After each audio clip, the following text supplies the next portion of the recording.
네, 안녕하세요. 컴퓨터 사초의 최우성 강사입니다. 만나서 반갑습니다. 자, 초보라고 울지 말고 이것만은 알고 엑셀을 시작하자. 이제 거의 한 5번째쯤 되는 것 같습니다. 데이터 수정하는 방법, 셀 블록 설정하는 방법, 그 다음에 다양한 데이터 입력 방식에 대해서 좀 알아보도록 하겠습니다. 자, 데이터를 입력하는 방법은 일단 앞에서 배운 것처럼 일반적으로 엔터를 사용합니다. 이렇게. 꼭 엔터를 사용하지는 않고요. 이 상태에서 또 하나 알려드려야 될 게 입력하다가 아니다 싶으면 ESC를 누르면 입력 취소가 되고요. 입력 완료는 여기서 방향키를 눌러도 되고요. 다른 데를 셀 클릭을 하셔도 되고 뭐 탭키를 눌러도 되고 여러가지 방법이 있는데 그냥 저는 엔터로 표시를 하도록 하겠습니다. 자, 저희가 엔터를 일반적으로 치면은 위에서 아래로 내려가거든요. 입력하면서 그건 이제 데이터를 아래로 길게 입력하는 것 때문에 그런데 그 이유가 파일에 가셔가지고 옵션에 가시면 환경 설정하는 곳이 있어요. 거기에 고급에 가시면 이렇게 엔터 키를 치고 셀을 이동하겠다 하는 체크가 되어 있기 때문에 이동을 하는 거고 그 방향이 기본적으로 아래쪽에 되어 있죠. 이렇게. 그래서 편하게 입력을 할 수가 있는 거죠. 자, 데이터를 수정하는 방법은 이거예요. 자, 컴도사 초이 최우성인데요. 제가 뒤에다 강사라는 걸 붙이고 싶어요. 그럼 당연히 셀 포인터를 위치한 후에 여기 뒤에다가 수식 입력줄 뒤에다 커서를 찍으면 커서가 들어갑니다. 일반적으로 엑셀은 커서가 없거든요. 여기다가 별도로 하지 마시고 그냥 바로 찍고 강사를 이렇게 쓰시면 들어가고요. 또 다른 방법은 이제 넓은 십자가가 됐을 때 더블 클릭을 하시면 이렇게 커서가 들어가니까 방향키로 왔다 갔다 해서 한 칸 띄고 강사라고 쓰시면 될 것 같아요. 가장 좋은 방법은 이제 F2를 눌러가지고 커서가 이제 맨 마지막으로만 들어갑니다. F2는 단축키니까 그걸 이용하셔가지고 윈도우에서는 이름 바꾸기 단축키죠. 이렇게 셀의 내용을 수정하는 방법이 좋을 것 같습니다. 세 가지가 있으니까 그 세 가지를 잘 좀 정리를 한번 해두시기 바랍니다. 한번 정리하고 가도록 할게요. 자, 이렇게 좀 정리를 한번 해봤어요. 셀에 입력하는 데이터의 수정 방법이라고 해서 이 세 가지를 써놨고요. 제가 또 하나 말씀드릴 것은 참고가 있어요. 이게 무슨 말이냐면 주로 이제 타자가 빠른 사람이나 숫자를 입력하는 사람이죠. 153인데 152로 입력을 했다. 그러면 이건 수정을 해도 되지만 153을 치고 엔터를 치면 그 전에 입력했던 데이터가 사라지는 거죠. 아시겠어요? 자, 여기다가 엑셀이라고 쳤어요. 근데 엑셀이 아니고 파워포인트다. 그럼 그냥 이렇게 치고 엔터를 치면 기존에 있는 엑셀이 사라진다. 그 말입니다. 이렇게 정리를 해드려야 될 것 같습니다. 자, 두 번째는 이제 셀 블록을 설정하는 방법인데요. 셀 블록은 이제 여기 홈 탭에 있는 글꼴이나 맞춤이나 표시 형식을 수정을 일괄적으로 하기 위해서 사용하는 거죠. 뭐 한글하고 비슷하다고 보시면 되고요. 셀 블록은 이제 연속적인 블록이 있어요. 그래서 마우스로 넓은 십자가 됐을 때 쭉 드래그하는 방법이 있고 아니면 좌상기를 찍고 Shift를 누르고 방향키를 이렇게 아래쪽으로 키보드 방향키를 눌러주셔도 되고 좌상기를 찍고 Shift를 누르고 우하기에 마우스를 찍으시면 연속적인 블록이 잡힙니다. 그리고 떨어져 있는 블록은요. 컨트롤 키를 누른 상태에서 이렇게 클릭을 하면 이게 떨어진 블록이 되는 거죠.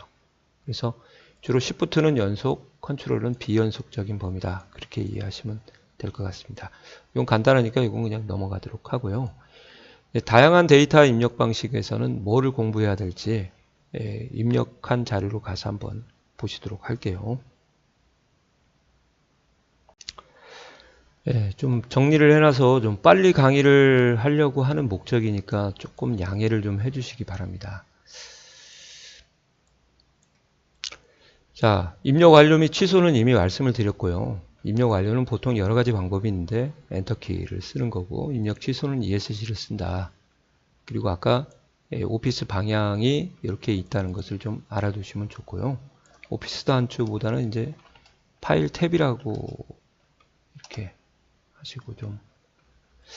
그 다음에 주의할 것은 Shift 엔터가 있어요. 엔터키의 역방향으로 간다고 하거든요. 반대 방향으로. 그러니까 엔터를 치게 되면 아래쪽으로 가는데 Shift 엔터를 치게 되면 엔터키의 역방향으로 간다. 역방향이라는 것을 그 아래에서 위로만 가는 거 아니냐 그렇게 얘기하시는데, 엔터키 방향을 오른쪽으로 설정을 했다 그러면 Shift 엔터를 하게 되면 왼쪽으로 가는 거니까요.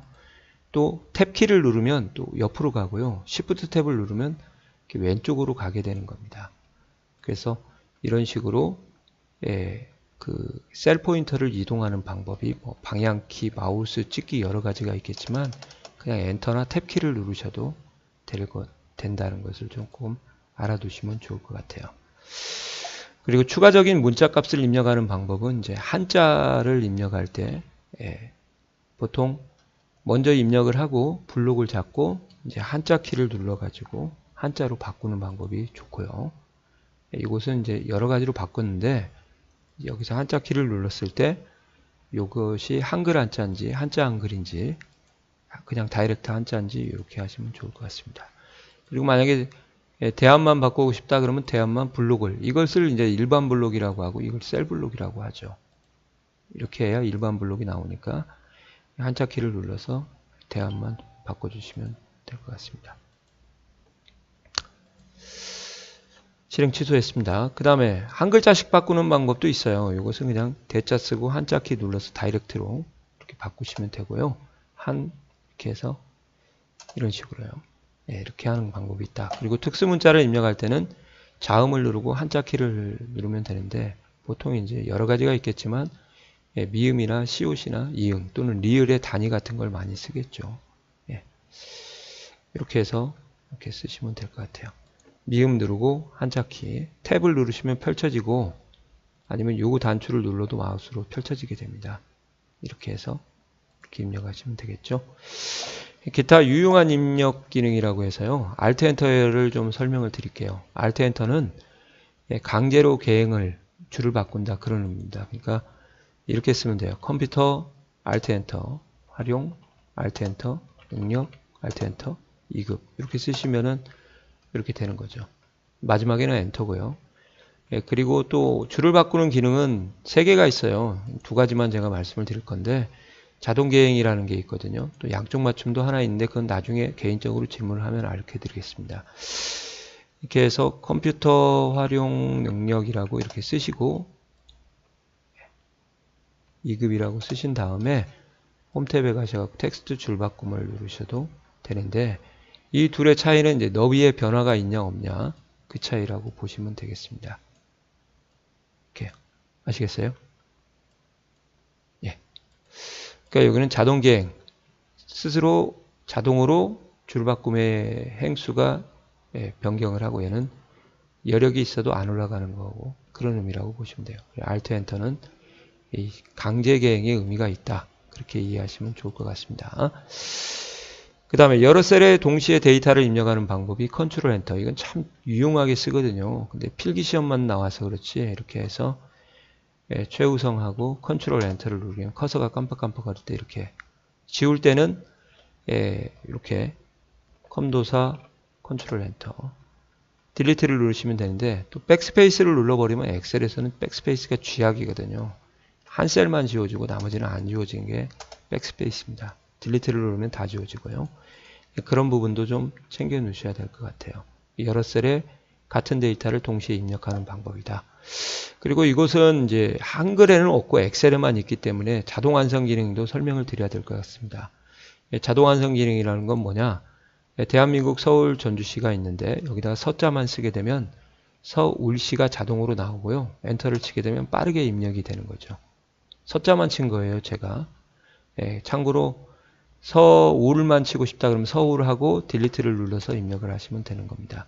즉 연속적인 범위에서 첫 글자 하나 두 번째 글자가 같을 때 자동으로 입력을 빠르게 해주는 게 자동 완성 기능이다, 그렇게 보시면 되고, 얘는 이제 주의할 게 떨어져 있으면 안 된다는 것을 좀 아시고요. 또 Alt하고 방향키 아래를 누르면 이렇게 목록 형태로도 입력을 할 수가 있습니다.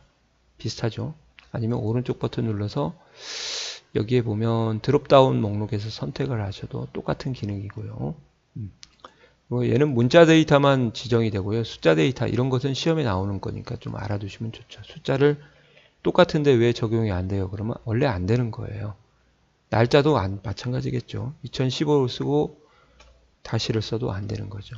그리고 채우기 핸들이 있는데 이 채우기 핸들은 설명할 것이 많으니까 제가 오늘은 여기까지만 하고 채우기 핸들을 강의가 길어지니까요. 값 채우기 핸들에 대한 건 따로 말씀을 드리도록 하겠습니다.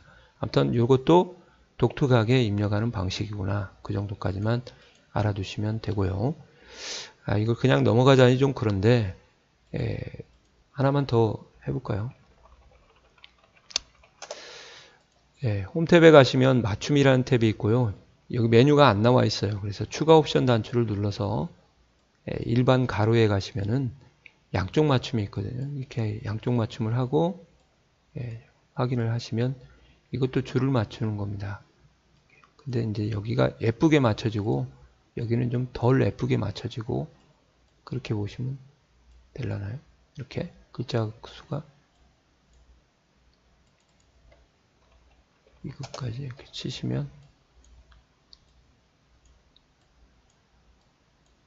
아무튼 여러 줄을 썼을 때 얘 같은 경우는 옆에 오른쪽에 일직선으로 나오는 것이고 얘는 약간 삐뚤빼뚤한 형태로 나온다고 보시면 돼요. 아무튼 가끔 워드처럼 엑셀을 좀 입력을 좀 반듯하게 양쪽 맞춤이라고 하죠. 하는 거 방법이 있나요? 그럴 때 양쪽 맞춤을 하시면 되게 이쁘게 맞춰집니다. 여하튼 그런 것이 있다는 거. 텍스트 줄 바꿈도 있지만 그런 게 있으니까 좀 참고를 하시면 좋을 것 같아요. 아시겠죠? 자, 좀 빠르게 나가다 보니까 좀 제대로 설명이 됐나 모르겠습니다. 자, 수고하셨습니다.